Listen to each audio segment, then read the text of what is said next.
Hello board students, कैसे हैं आप सब लोग। आई होप आप सब बढ़िया होंगे। This side Mohit senior class 10th और 12th की सीबीएसई की कॉपी चेकिंग को लेकर बहुत बड़ी जो मेजर अपडेट निकलकर सामने आई है। थोड़ी सी बैड न्यूज़ आज आपके सामने लेके आया हूँ। मन तो नहीं करता कि बैड न्यूज़ आपके साथ शेयर की जाए, हमेशा पॉजिटिव न्यूज़ ही आपके साथ शेयर करने को मन करता है ताकि आपको भी थोड़ा सा पॉजिटिवनेस मिले, आप को भी थोड़ा सा कॉन्फिडेंस मिले।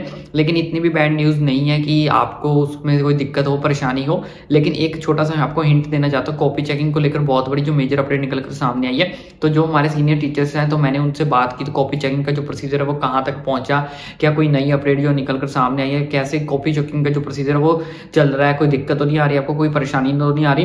तो उन्होंने मुझे एक मेजर अपडेट के बारे में बताया जो आज इस वीडियो के थ्रू मैं आपके साथ डिस्कस करने वाला हूँ। तो अच्छे से इस चीज़ को अच्छे से समझ लेना, खास करके क्लास 12th वाले बच्चे, क्योंकि क्लास 12th वाले बच्चों के कुछ पेपर्स अभी पेंडिंग है। तो आप इन पेपर्स के अंदर ऐसी गलतियां बिल्कुल भी ना करें जो ऑलरेडी कुछ बच्चे जो क्लास 10th वाले या कुछ क्लास 12th वाले बच्चे जो ऑलरेडी करके आए हुए हैं। तो उन्होंने बोला कि कुछ बच्चे तो ऐसे हैं जिन्होंने अपने मन से तो आंसर लिखा हुआ है, लेकिन बहुत सारे बीच में से हमारे जो सीनियर टीचर्स होते हैं या फिर उनके जो कोऑर्डिनेटर्स होते हैं साथ में, वो इस चीज़ से हैप्पी नहीं है कि जो उन्होंने आंसर लिखा है, या फिर कह सकते हो आप उन तरह से पूरी तरह से सेटिस्फाइड नहीं है।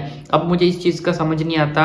उन्होंने बोला कि या तो टीचर खुद ही इस चीज़ से सेटिस्फाइड नहीं होना चाहते, या फिर बच्चों ने जानबूझ के कुछ आंसर्स को इतना कंफ्यूज करके लिखा है कि उसमें समझ ही नहीं आ रहा कि ये एक्चुअल में क्वेश्चन है या एक्चुअल में इसका आंसर है। क्योंकि बहुत सारे बच्चों ने क्या किया हुआ है, क्वेश्चन का अगर आपको आंसर नहीं आता तो बहुत सारे बच्चों ने क्या किया है, क्वेश्चन को ही बार बार आंसर के बीच में रिपीट कर करके लिखा हुआ है। यानी कि फॉर एग्जाम्पल के लिए, जैसे आपको मान लो कोई एग्जाम में क्वेश्चन आ गया था और कोई लंबा सारा क्वेश्चन होगा, ठीक है, तो मैं आपको बताऊंगा नहीं, उन्होंने मुझे भी इतना नहीं बताया, बस इतना ही बताया कि कोई जैसे मान लो कोई लंबा सारा क्वेश्चन है, तो उसका अगर आपने आंसर लिखना है, तो अगर आप उस चीज़ का आंसर लिखना चाहते हो तो आपको आंसर अपने वर्ड से बनाना होता है कि एक्चुअल में ये क्वेश्चन में पूछ क्या आ रहा है। लेकिन कुछ बच्चों ने क्या किया है, क्वेश्चन को ही same to same ditto copy answer में बनाकर लिखा है। वो भी एक बार नहीं, दो बार नहीं, तीन बार, कई बार तो रिपीट किया गया है किसी किसी पेपर्स के अंदर। मान लो अगर उन्होंने आज पिछले 3-4 दिन में ऐसे उन्हें 3-4 जो कॉपीज हैं वो मिल चुकी हैं, जिसमें बच्चों ने ये जो काम किया हुआ है बार बार रिपीट किया हुआ है।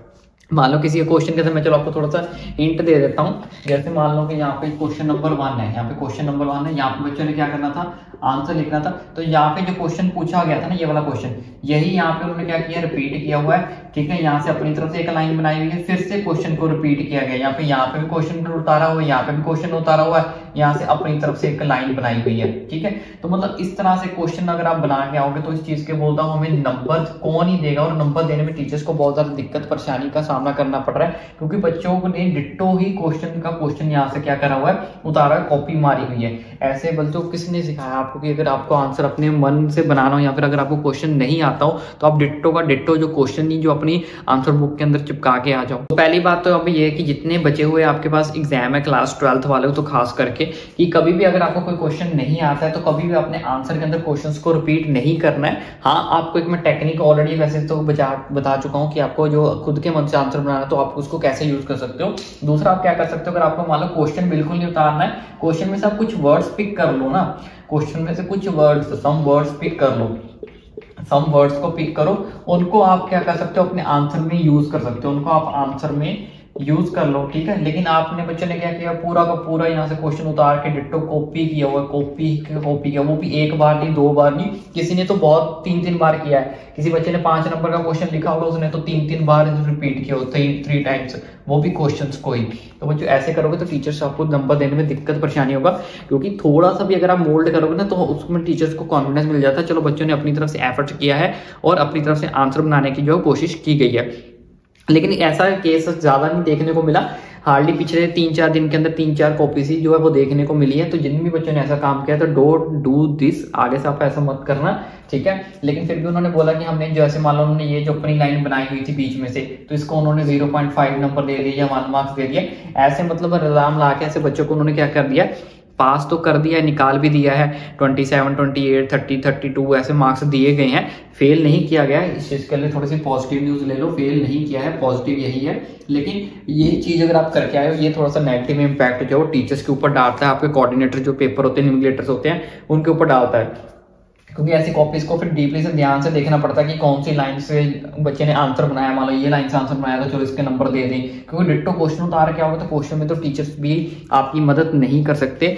अगर आपके जो सीनियर टीचर्स होते हैं, जो आगे उनके हेड टीचर्स होते हैं, अगर वो उनसे भी डिस्कस करेंगे तो उनको भी ये दिक्कत परेशानी आ रही है कि बच्चे को किस तरह से जो है पास किया जाए। तो इस तरह से ऐसे उनको डिफरेंट पेजेस में से कुछ चीज़ों को फाइंड आउट करना पड़ता है, जिसको हम बोलते हैं सेग्रीगेशन, छांटना पड़ता है कि चलो 0.5 इसके दे दिए, 1 मार्क्स ऐसे दे दिए, 2 मार्क्स इसके दे दिए, 3 मार्क्स इसके दे दिए, तो मिला के बच्चे को क्या किया गया है, पास किया गया। बाकी ऑल ओवर उन्होंने यही बोला कि जितनी भी वो 3-4 कॉपीज आई थी वो बच्चे पास तो हैं, कोई उनको फेल नहीं किया गया है, बट पास करने में थोड़ी सी उनको मुश्किल परेशानी का जो सामना करना पड़ा, नंबर बहुत तरह से उल्ट पुल्ट करके उनको पास किया गया। तो ऐसी गलती मत करना कि टीचर्स को भी परेशानी आ जाए कि आपको पास कैसे करना है, क्योंकि कोई भी टीचर्स की ऐसी इंटेंशन नहीं होती कि बच्चों को पास ना किया जाए। ऑलवेज हर टीचर का यही इंपैक्ट रहता है, यही कोशिश रहती है कि हर तरह से मेरे पास जितने भी स्टूडेंट्स आए या जितनी भी कॉपीज आई उनमें से हर कोई स्टूडेंट जो पास हो जाए, चाहे वो पॉइंट्स के ऊपर पास हो जाए, ग्रेस मार्क्स के साथ पास हो जाए, जैसे मर्जी हो जाए, बट बच्चा जो है वो निकल जाए, उनका साल जो है वो बर्बाद ना हो। तो यही बस इतनी सी अपडेट जो मेरे पास अभी तक के लिए निकल कर सामने आई थी।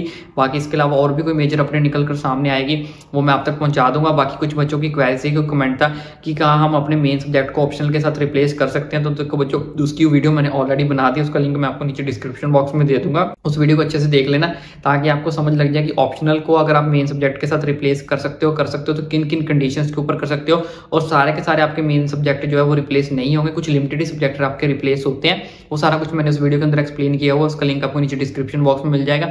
और साथ में चैनल को सब्सक्राइब करना भी मत भूले, फ्री ऑफ कॉस्ट है। इसी तरह की आने वाली सारी की सारी अपडेट्स हम आप तक पहुंचा सके, तो बस छोटा सा आपको एक एफर्ट करना है, बस एक रेड कलर के सब्सक्राइब के आइकन के ऊपर जो आपको क्लिक करना है। तो आई होप आप कर दोगे।